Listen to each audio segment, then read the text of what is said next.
Eternal glory to our martyrs, dear viewers. Welcome to our news broadcast. First, let's take a quick look at the stories making top headlines today. 59 patients diagnosed positive for COVID-19. Eritreans in diaspora commemorate Martyrs' Day.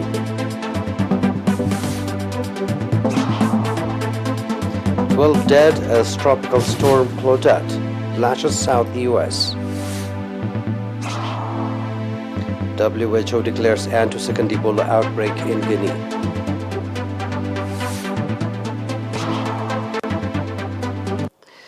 Announcement from the Ministry of Health. 59 patients have been diagnosed positive for COVID-19 in tests carried out today at quarantine centers in the southern, central, and northern Red Sea regions. From these, 32 patients are from quarantine centers in Mandafara, Adghaya, Dekamhare, Kwatit, Atwala, Mai'aini, and Araza southern region. 24 patients are from quarantine centers in Asmara, central region. The last 3 patients are from quarantine centers in Massawa, Af'abat, and Ginda, northern Red Sea region. On the other hand, 79 patients who have been receiving medical treatment in hospitals in central Gashbarka and Ansbar regions have recovered fully and have been discharged from these facilities. The total number of recovered patients to date has accordingly risen to 4,897, while the number of deaths stands at 19. The total number of confirmed cases in the country to date has increased to 5,421. Ministry of Health, Asmara, 21 June 2021. Eritrean nationals in Saudi Arabia, Sudan, Norway, Kenya, and South Sudan, as well as Austria, commemorated 20 June Martyrs' Day with patriotic zeal. The event, conducted at the Eritrean embassy in Riyadh, with limited participation in which many virtually followed the program. The nationals contributed 137,734 riyals to augment the Martyrs Trust Fund and assumed to support 24 families of martyrs, indicating that since 2003, nationals in Riyadh and its environs have contributed over 9 million riyals in support of families of martyrs. Ms. Weni Garazger, Charge d'Affaires at the Eritrean Embassy in Saudi Arabia, expressed appreciation for the support the nationals extended. At the event, certificate of recognition was handed over to 30 nationals that were supporting up to 8 families of martyrs. In related news, members of the National Union of Eritrean Women in Dammam contributed 2,760 riyals in support of families of martyrs. In the same vein, nationals in Khartoum commemorated 20 June Martyrs' Day at the premises of the Eritrean Embassy in Khartoum, featuring various programs depicting the day. Speaking at the occasion, Mr. Ibrahim Idris, head of political affairs at the embassy, said that Martyrs' Day is a day in which nationals renew their pledge to live up to the expectations of the martyrs. Nationals also contributed over 500,000 Sudanese pound and $100 to augment Martyrs Trust Fund. The Eritrean community in Nairobi and Mombasa also commemorated Martyrs' Day with candlelight vigil. Speaking at the event, Mr. Bayana Rusum, Eritrean ambassador in Kenya, indicated the deep meaning of Martyrs' Day to the Eritrean people and further called for strengthening contribution and participation in the implementation of national development programs. Similarly, nationals in Juba commemorated Martyrs' Day with patriotic zeal, featuring various cultural and artistic programs. Mr. Johannes Mikhail, Eritrean ambassador to South Sudan, said that Martyrs' Day is a day in which Eritreans renew their pledge to live up to the expectation of martyrs that have paid their dear lives so that the Eritrean people live in peace and harmony. The South Sudan Deputy Foreign Minister, International Cooperation, Mr. Deng Dao Deng, who attended the commemoration event and expressed appreciation for the respect and honor the Eritrean people have towards their martyrs.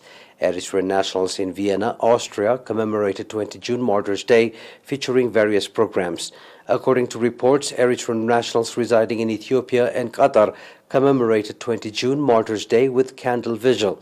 The commemoration event held at the Eritrean Embassy in Ethiopia, and which staff members of the Eritrean Embassy, as well as the permanent representative at the African Union Economic Commission, took part, was highlighted with various cultural and artistic performances, indicating that Martyrs' Day commemoration event is being held at the time in which the Eritrean people emerged victorious, foiling various external conspiracies and hostilities.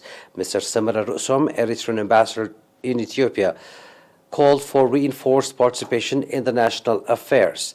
Nationals in Qatar as well as Dubai and Northern Emirates commemorated 20 June Martyrs' Day, featuring various programs.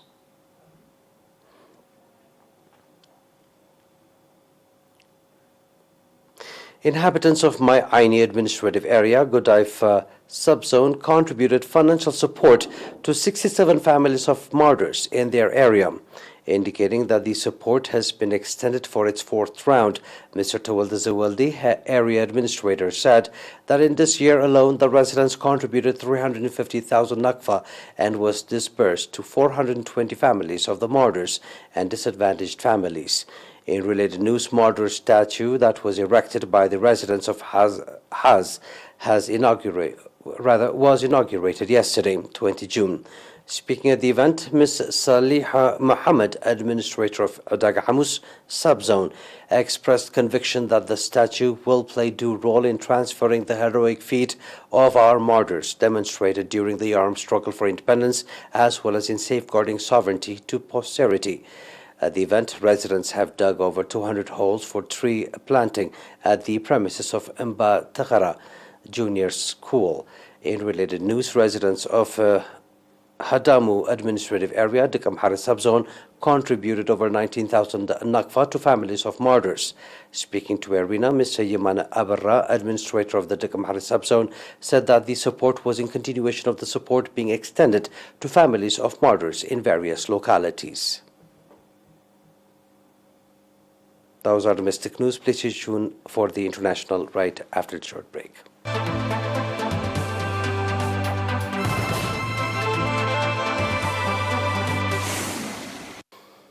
At least 12 people have been killed as tropical depression Claudette swept across the southeastern U.S., causing flash flooding and spurring tornadoes that destroyed dozens of homes.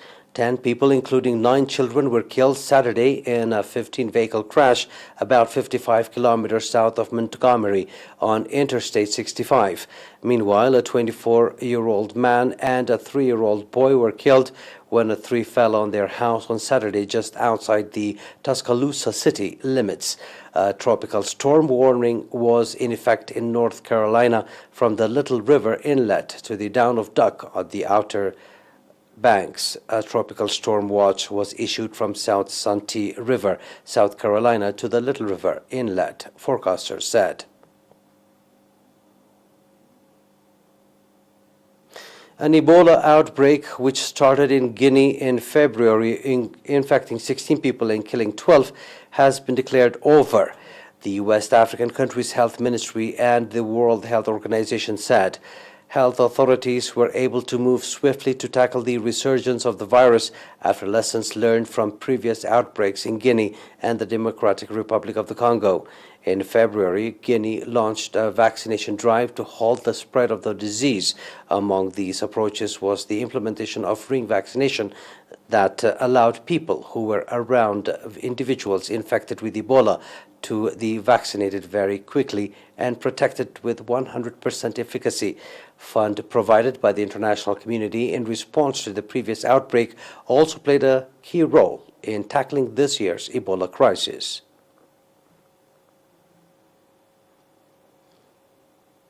Pakistani Prime Minister Imran Khan has called on the United States to find a political settlement to its war in Afghanistan before withdrawing from the country, as he ruled out hosting any U.S. military bases to be used against other countries. Khan was speaking in an interview to U.S. news platform Axios that was aired late on Sunday. The U.S. withdrawal is part of a 2020 peace agreement between the U.S. and the Taliban, which continues to fight Afghan government forces across the country. As violence surges across the war-torn country, U.S. President Joe Biden is due to meet Afghan President Ashraf Ghani and Peace Chief Abdullah on Friday to discuss the situation. In the interview on Sunday, Khan said he feared that quote-unquote, a civil war could follow the planned U.S. troop withdrawal. Khan also ruled out the possibility of Pakistan allowing its territory to be used for U.S. military bases that could support Afghan forces.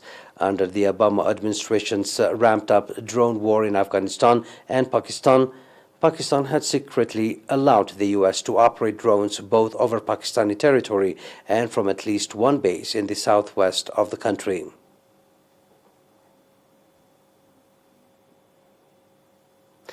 Before we close for tonight's news, let's have a recap on the headlines tonight.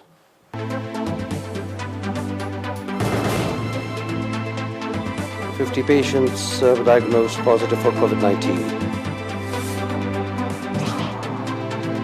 Eritreans in diaspora commemorate Martyrs' Day.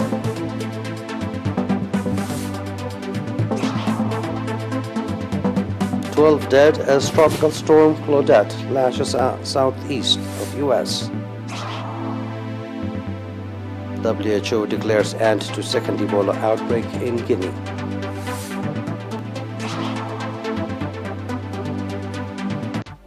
And that was our news for tonight, dear viewers. It is good night from us. Eternal glory to our martyrs.